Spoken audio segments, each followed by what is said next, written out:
physical suffering and mental suffering. There is no other suffering. If you create a little distance between yourself and your body, between yourself and your mind, this is the end of suffering. Probably when you're driving this car totally involved, it's almost like an extension of you, it's not really a car, it's you. You get out of the car, so it is okay. Now the problem with the body is, you're into it and you never get out of it. Without putting soil under shade, at least 50 to 60% of the planet's soil should go under shade. Without that, there is no ecosystem recovery, it will not happen. Do you remember how we first met? I met you in Singapore. I wanted to see you zooming, but you didn't start that day. I was fighting for the World Championship and my car didn't get off the grid. I was stuck on the grid being on the first row. Sadhguru, thank you so much. It's a huge honor that you've taken the time to talk to me here on my Leaders for Good series. And of course, in this situation, you have an incredible power to be able to help people, because as we know in the world, there's so much more suffering at the moment due to this corona crisis and many other crises. So it's a terrible time. How are you doing personally? Actually, I'm too busy, lot of things happening. One thing is because we're in, a reasonably remote rural part of India, lot of migrant laborers are stuck here without any work. So, we are providing food and other things for them. We're also working with the state governments in setting up quarantine hospitals and all this stuff. Plus, we have nearly 3,000 people here living in the center. So every day, I'm on the web between 6 and 6:40, plus we are on the television series and various other interviews. More than anything, giving out this message that, well, where every generation faces some kind of situation. At least we are not facing the Third World War, it's just a virus, we can deal with it. At least nobody is bombing our homes or shooting at us. If we are careful, if we are conscious, we can come out of this stronger and better. Above all, when is the last time for many people they got nearly 6 weeks of break from what they're doing? So this can be a tremendous time if people use this as a way to turn inward, upgrade themselves in some level. If everybody strives to, let's say, physically, mentally, emotionally, and in whatever they're doing in terms of their competence, 10% improvement if they do during this lockdown period, well, we will all come out as really wonderful human beings. That's what we must do. Let us not allow a virus, I know it has its power, but we shouldn't allow it to pull us down. We are much more evolved creatures. We should be able to come out on this, top of it, very soon. That's really powerful to hear from you, that you're also spreading some optimism and giving us all personal hope as well. Can I just ask you, do you remember how we first met? Yes, I met you in Singapore. That was a one-way meeting though, I didn't meet you. I wanted to see you zooming, but you didn't start that day. And I saw you jumping in front of that car. I was fighting for the World Championship and my car didn't get off the grid. I was stuck on the grid being on the first row, but that was… And I was in the wrong paddock, I was in the Ferrari paddock. Oh, how dare you do that? How dare you be in the red cars? Because you guys didn't take me. But that was the next time is in the Economic Forum in Davos, of course. Yeah, I was so honored. I walked up to you in the Economic Forum and I thought, you're never gonna know who I am or anything, and you said, oh, I remember you from the grid in Singapore. I was so honored that you had watched me race even, so that was really… thank you so much for that. If it's okay, Sadhguru, I even watched your father race, Nico. That's amazing. I've been into racing since '70s, so… Okay, so next time I come to India, we have a little race each other, huh? We have to do that. Oh yeah, but these days I'm on the motorcycle, I hope you can balance. Oof, that's sounding a bit dangerous. I like 4 wheels usually. I'm riding a multistrada, so it's pretty good. Sadhguru, if I may, I would like to jump right into an area where hopefully with your insight we can create a little bit of help to everybody, all of my followers who are following at the moment and who may be suffering. And I thought you were too fast to be followed. What the hell is happening to you? No, I'm slowing down for this purpose now. So I would like to, I've listened to so many of your talks over the years, even back in the years when I was fighting for the title, I was listening to many of your talks, so they always supported me as well. And you talk a lot about depression sometimes, and I'm sure many people unfortunately are struggling with symptoms of depression at the moment. And yet you say that most of it is self-caused and self-inflicted, and only a minority is really pathological, where it's really a disease. So for the majority, we can control it ourselves. And what you say is that we need to learn and practice to keep ourselves more joyful. And I would like to ask you for a quick insight on what you recommend we can do to keep ourselves more joyful in the everyday moments at this period that we're going through. See, essentially, we give it various names. We call this misery, we call this anxiety, we call this anger, we call this resentment, we call this hatred, we call this many things. But essentially, all that's happened is, your intelligence has turned against you. Once your intelligence turns against you, then no power in the world can save you. It doesn't matter where you are. You may be in the best possible situations, but misery is inevitable because your mind has turned against you, your own intelligence is working against you.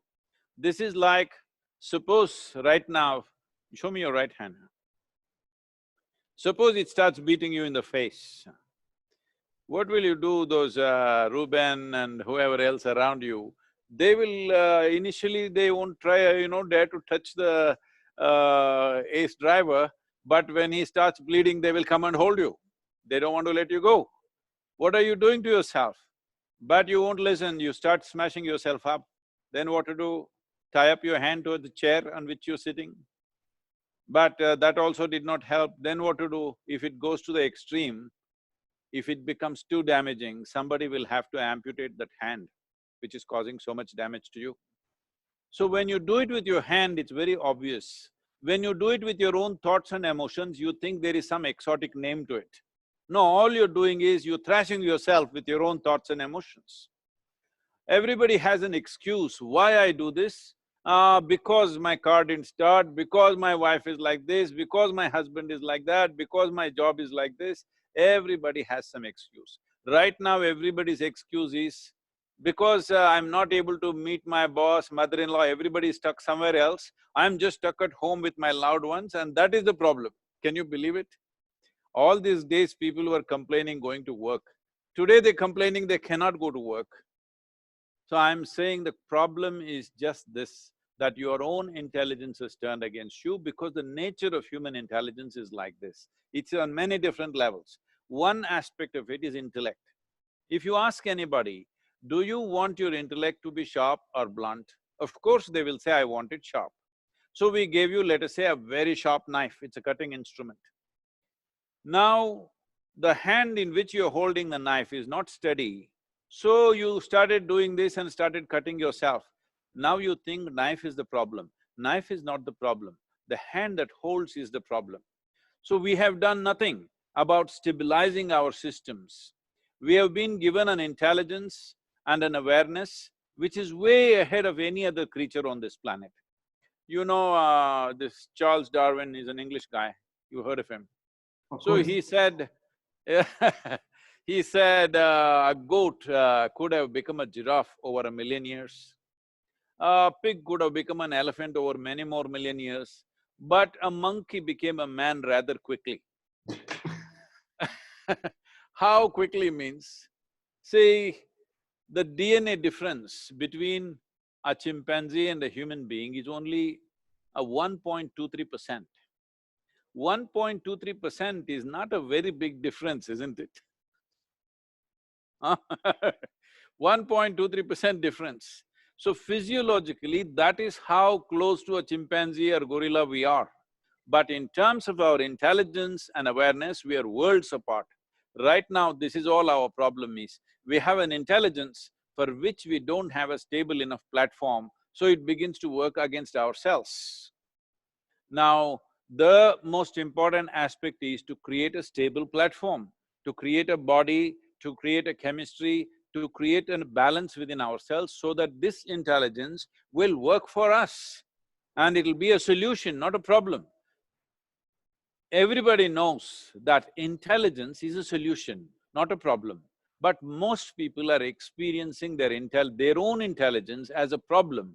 All the suffering that you see on the planet, except the physical things that happen to people, unfortunately, here and there injuries will happen, accidents will happen, wars will happen. Leaving those aside, rest of the human suffering is 100% on self-help mode. And can you give me, like, for the rest of my day, for example, something very specific to create this more stable platform that you're talking about? Is there one piece of advice for my day to day that I could try and see if I enjoy that? Well, I know a little bit about your thing. At the age of 6, you started driving something, all right? Later on, by the time you got onto the Formula 1 track, you were 21 years of age. From then on, I'm sure 21, maybe you had more bravado, but by the time you got little mastery over the car, it took another 6, 8 years before you really have something. Well, Formula 1 car is a complicated machine, all right. But tell me, isn't this human mechanism the most sophisticated machine on the planet? Absolutely. It is far more complex and sophisticated than a car, whatever kind of car. So when you take so many years just to get a handle on a car, why do you ask me, tell me some tip that by this evening I will be fine? Over this machine, why? This needs much more attention. And this is made in such a way, if you pay attention for an entire lifetime, still it goes on, as you explore it gets more and more profound, more and more fantastic, and your ability to use it can be greatly enhanced. How do I start? Well, the simple way is just this. The most fundamental thing, the most fundamental misunderstanding people have is, I'm sure in some of the videos you might have heard, but for your audience, I will not call them followers because I don't want anybody following a Formula 1 racer. I'm very careful, Sadhguru, I'm very careful.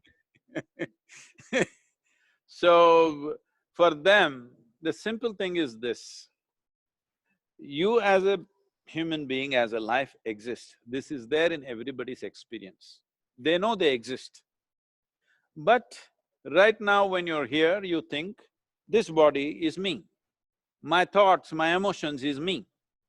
But is it a fact that you were born only this much and now you became a full-grown man? That means slowly you gathered this body. How do you gather this body? From the food that you eat. Where did the food come from? From the earth. So the soil that you walk upon and the body that you call as myself are not different, it's the same thing. Most people do not get it till you bury them. you know. At that time they'll get it, but it's a little too late. But I sit here and as you are there, it is a fact that we are just a piece of this planet. We gathered this from the earth. What we gather can be ours, can never ever be us, isn't it? See, probably when you're driving this car totally involved, it's almost like an extension of you, it's not really a car, it's you. But you get off the car, you get out of the car, so it is okay. Now the problem with the body is, you're into it and you never get out of it. Only once you get out of it, by then it's too late. So this is the essential problem, that people are stuck in their car. This is a vehicle, if you see this as a vehicle, they're stuck in this vehicle, they never get to see that vehicle and them are two different things. As it is with body, that it's an accumulation, so is the content of the mind, we accumulated it over a period of time. So what you accumulate will always be yours, but never you. So this much they have to get, that what is me and what I have are two different things. Like my clothing is, my body is, I've gathered this, I've gathered that. If this distinction comes, this is the end of all suffering, because there are only two kinds of suffering in human life, physical suffering and mental suffering. There is no other suffering. If you create a little distance between yourself and your body, between yourself and your mind, this is the end of suffering. So when will I have this? Well, we can do it right away. Well, you should download an app that we have. It's a free app, anybody can download. It's called Sadhguru app. Here there is a practice called Isha Kriya. Isha Kriya. This is a simple way of bringing awareness to what is your body and what is you, what is your mind and what is you. Once there is a tiny little bit of space between you and your body, between you and your mind, this is the end of suffering. Well, when you do it, it may be there for a few seconds and then when you open your eyes, again you're stuck in it. But daily practice, if it happens after some time, if you sit here, you're conscious that what is you and what is your body are separate things, then this is the end of suffering. A new level of balance will arise in every human being. Without balance, whatever competence we have, whatever capabilities we have, whatever intelligence we have, will only work against us. So Sadhguru, if I may try and interpret that a little bit, so I would suggest as well to my audience to take some time to sit down peacefully and start practicing this. And if I may say, then maybe we can look at the racing car, my racing car where I'm sitting inside, being like my mind that is in my head. And if I'm able to take a step outside of my racing car and observe my racing car, which again is my mind, my ego, my desires, my sufferings, my thoughts, and if I take one step outside and I observe my racing car, but I keep appreciating it, but I'm aware of what the racing car is thinking, is desiring, is trying to possess, and all of that, that is the kind of distance that you're saying we should practice. So being aware of thoughts and ego and all of that, right? This See, if you want to fix your racing car, you have to get out of it, isn't it? Yes. When it's working well, it's fine. If you have to fix it, you have to get out of it. I saw you getting out of it that day, but you didn't fix, you danced in front of it. That's true.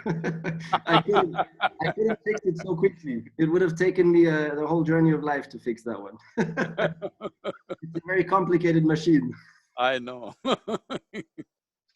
Okay, well, thank you very much. And I wanted to touch on one more thing. You used to be a businessman 10 years ago when you were 25 years old. You used to be a businessman. Thank you. Thank you for the 10-year compliment. How did this transformation that you undertook for yourself, turning your life into a life of service, practicing yoga, teaching yoga, meditation, how did it transform your inner self? Possibly exactly in this awareness that you have gained now. Can you explain that a little bit to us?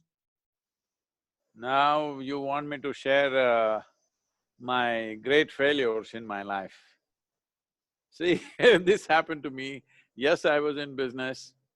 For those days, I'm saying. Not like today, some guy starts a Facebook and makes $100 billion in 2 years, not that kind of success. But for those days, where I was, it was considered a big success in 5 years' time. Everybody said, oh, he's doing fantastic, whatever. Well, my idea was not to do fantastic. I crisscrossed India on my motorcycle at that time. And I realized that my problem was I couldn't cross the Indian borders and ride on because of various things. So I decided I will start some business, make some money and then ride away. But then success came. Success is a trap. Once it's successful, you can't get out. You did a wise thing. When you got the world championship, you got out. That's a very wise thing. But success is a trap. When you become successful, you can't get out of it. I thought 2 years business and then I'll ride away. Then it became became 4 years, 5 years, became very successful, over half a dozen businesses, all kinds of things happening. So one afternoon, I just went and sat on a hill. Suddenly, I did not know which is me and which is not me. What was me just was all over the place. Were you suffering? No, I was very successful and happy. But was it true happiness? What is true? I was happy, it was true to me. Maybe others were not happy about me, I don't know. When you're happy, always somebody is not happy, you know what to do. So I sat there and I thought it's just 10 minutes. I had my eyes open. For the first time in my adult life, tears were flowing, which was impossible with me. I lived like that. But tears were flowing and 4.5 hours passed away and I was dripping ecstasy, every cell in my body. Then I had no explanation for this. I was such a super skeptic about everything. I thought maybe I'm going off my rocker. Really, I'm losing it. Because if I look like this, I don't know where is me, where is not me, everything looks like me. I just couldn't come to any… For everything I had to have a logical explanation. For the first time, my smart logic felt like a dumb idiot, which I didn't like, but it was too fantastic. I was just dripping ecstasy. So when this happens, because I did not grow up in any spiritual backgrounds or that kind of traditions, I just grew up completely different. So, the only thing is I had to ask my friends, what do you think is happening to me? They said, come on, what did you drink, what did you pop? This is all they could ask me, because there was no context for what was happening. After a few weeks, I knew I have hit a gold mine, something fantastic I've hit. Then I saw all I have to do is if I sit here without messing with my mind, I'm just ecstatic. Then I thought, this is it, I found it. And I sat down and made a plan. On that day, the world's population was 5.6 billion people. I sat down and made a plan. In 2.5 years' time, I will make the entire world ecstatic. A little bit ambitious. 39 years working incessantly, 7 days of the week, 365 days. Well, people say we've touched over 1 billion people today, but that's not my idea of the world. So I was just about to tell you, now I'm condemned to die a failure, but a blissful failure. I know, because people are so invested in their miseries, they're not going to give it up. Even if it's horrible, they won't give it up because it's their horrible nonsense. So, getting them out of it takes lots of work. This is why I structured this program called Inner Engineering and started offering this in many ways. Essentially, this is an effort to rub off that blissfulness within me upon everybody else. Well, a few million people are like this today. If they close their eyes in the morning, tears of ecstasy are coming out of them. It's wonderful. Actually, recently, a journalist in America asked me, Sadhguru, if there's one single achievement in your life, what is that? I said, tears. He said, what, tears? I said, yes, tears. Because every day, wherever I go, whichever part of the world, every day I see tears of love and ecstasy around me. I think this is the greatest achievement I have. People melt. That's wonderful. They are not like hard rocks. Sadhguru, thank you so much for your very, very kind words. And I'm wishing you lots of that you're able to support many millions of people with your Isha Foundation, particularly now in this Corona times where you have so many thousands of volunteers who are delivering food and everything. So I really hope that you're able to successfully help so many millions of people. Yeah, we are in the process of mainly food has become an issue because I want to make sure in this region that well, the viruses, the threat is always there, but I don't want people to die of starvation. So we are mainly focusing on providing food for those people who have no livelihoods and moving in that direction. Many things are being done, our volunteers are on the ground doing fantastic work. Come to India sometime, Nico, it'll be interesting for you. I would love to, together with my wife, I would love to visit your… Yes, both of you should come. We have a beautiful center here at the foothills of Velangiri Mountains. Our backyard is over 10,000 square miles of rainforest. Wow, wow, beautiful. With wild animals, everything. Come sometime with your children, it'll be fantastic. With great pleasure. Okay, Sadhguru, Namaskar. it was an honor. Thank you. Bye-bye, thank you very much. No handshaking, okay? No, This no, is what no, you no, do no. from It's now elbows on. now. No, not even that. This is good. This is good. And please, everybody, follow Sadhguru on YouTube as well. It's an incredible channel you have there. Super, super inspirational talks and videos.